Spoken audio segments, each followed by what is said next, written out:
Hello বন্ধুরা, কেমন আছেন সবাই? আশা করি আল্লাহর রহমতে ভালো আছেন। বন্ধুরা, যারা সৌদি এয়ারলাইন্সের টিকিট কাটছেন, আপনারা সৌদি এয়ারলাইন্সের টিকিট কিভাবে চেক করবেন আজকে ভিডিওটি আমি আপনাকে দেখাবো। আর আপনারা যারা টিকিট কাটেন না, আপনার টিকিট প্রাইস দেখতেছেন তাদের জন্য আজকে ভিডিওটি। এই ভিডিওটি দেখে আপনারা টিকিট প্রাইস এবং টিকিট চেক করে নিতে পারবেন। চলুন ভিডিওটি সম্পূর্ণ দেখে আসি। স্কিপ করবেন না। প্রথমে আপনারা চলে যাবেন Google Chrome ব্রাউজারে। সেখানে লিখবেন সৌদি এয়ারলাইন্স। সৌদি এয়ারলাইন্স লেখার পরে সৌদি এয়ারলাইন্সের সরাসরি ওয়েবসাইট চলে আসবে। এখানে ক্লিক করবেন। ক্লিক করার পরে এখানে ৪ টা অপশন আছে, বুক, ম্যানেজ, চেক ইন, ফ্লাইট। যেহেতু আমি আপনাদেরকে বলছি কিভাবে টিকিট প্রাইস চেক করবেন সেটা আপনি দেখে নিতে পারবেন। তার জন্য নিচে ফ্রম অপশন আছে, সেখানে ক্লিক করবেন। ক্লিক করার পর আপনি যেখান থেকে আপনি যেতে চান সেটা দিয়ে দিবেন। আমি এখানে ঢাকা দিয়ে দিলাম। ঢাকা এয়ারপোর্ট দিয়ে দিলাম। ঢাকা এয়ারপোর্ট থেকে আমি জেদ্দা এয়ারপোর্টে যাব। 2 তে দিয়ে দেবেন জেদ্দা। জেদ্দা দিলে জেদ্দা এয়ারপোর্টে চলে আসবে। আসার পরে যেহেতু রমজান মাসে উমরা করতে যাবে অনেকে, তার জন্য আমি হয়তো টিকিটের দাম একটু বাড়তি হতে পারে। হয়তো ঈদের পর আবার টিকিটের দাম কমে যাবে কিছু।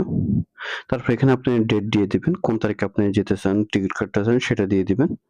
দেওয়ার পরে আপনি এখান থেকে নিচে সার্চিং অপশনে ক্লিক করবেন।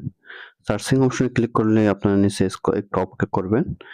অপেক্ষা করার পরে এখানে দেখবেন আপনার টিকিটের দাম চলে আসছে। এখানে আপনার টিকিটের দাম দেখাচ্ছে গ্যাজেট বিজনেস আপনার ইকোনমিক্স $৬৬০ আর বিজনেস ক্লাস যেটা চলতেছে ওটা আপনার $৯৩৬ চলতেছে, প্রায় ৳১,০০,০০০ মতো।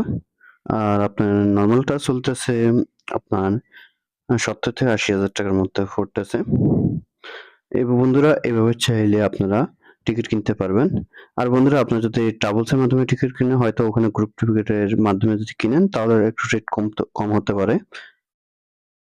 এখন দেখাবো আপনারা কিভাবে টিকিট চেক করবেন। আপনাদের টিকিট কেটে থাকেন, সেই টিকিটটি কিভাবে চেক করবেন এখন আমি আপনাদেরকে দেখাবো।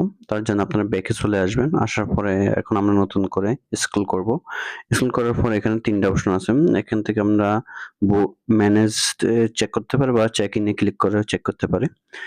আমরা চেক ইন এ ক্লিক করলাম। ক্লিক করার পরে এখানে আপনার রেফারেন্স নাম্বার দিবেন। আপনি যখন টিকিটটি কাটবেন এখানে রেফারেন্স নাম্বার দেওয়া আছে। সেই নাম্বারটি এখানে বসায় দিবেন, টিকিটের মধ্যে পেয়ে যাবেন। তারপর লাস্ট নেম দিয়ে দিবেন।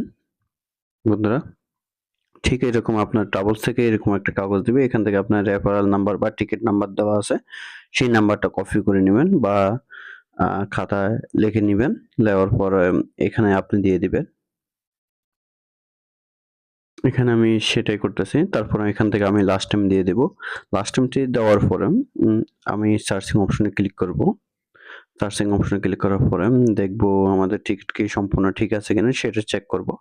বা ডেট পেজ হয়েছে কিনা সেটা চেক করা যাবে এখান থেকে। তার জন্য একটু অপেক্ষা করবেন। অপেক্ষা করার পরে এখানে লোডিং নিচ্ছে। অপেক্ষা করার পরে আপনাদেরকে টিকিট দেখাবো যে কোন বিষয়ে কত কেজি মাল নিতে পারবেন বা কতটুকু আপনি সামান বুক দিতে পারবেন এবং কত কিলো নিতে পারবেন সবকিছু এখানে ডিটেইলস দেওয়া আছে। এখানে দেখেন ঢাকা টিপসের মাধ্যমে টিকিটটি কাটা হয়েছে। এখানে দেখাচ্ছে নাম্বার দেখাচ্ছে, রেফারেন্স নাম্বারও দেখাচ্ছে, টিকিট নাম্বারও দেখাচ্ছে। সবগুলো দেখাচ্ছে। এমনকি বোর্ডিং পাস এখন আনএভেলেবল না। যেহেতু এখনো বোর্ডিং পাস হয় নাই, যেহেতু যখন আপনি এয়ারপোর্টে ঢুকবেন তখন বোর্ডিং পাস দেওয়া হবে বন্ধুরা।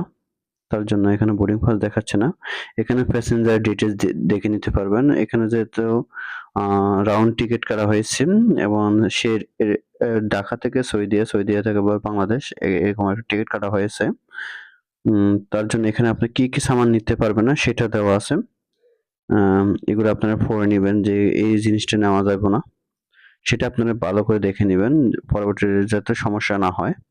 আশা করি আপনারা বুঝতে পারছেন বন্ধুরা। কারণ বর্তমানে অনেকে এই সমস্যার মধ্যে পড়ে। তারপরে এখানে কতটুকু মাল নিতে পারবেন এবং কতটুকু আ সামান নিতে পারবেন সেটা এখান থেকে দেখে নিবেন এবং কখন আপনার টিকিট ছাড়বে সেটাও এখান থেকে আপনি চেক করে নিতে পারবেন বন্ধুরা। আশা করি বুঝতে পারছেন।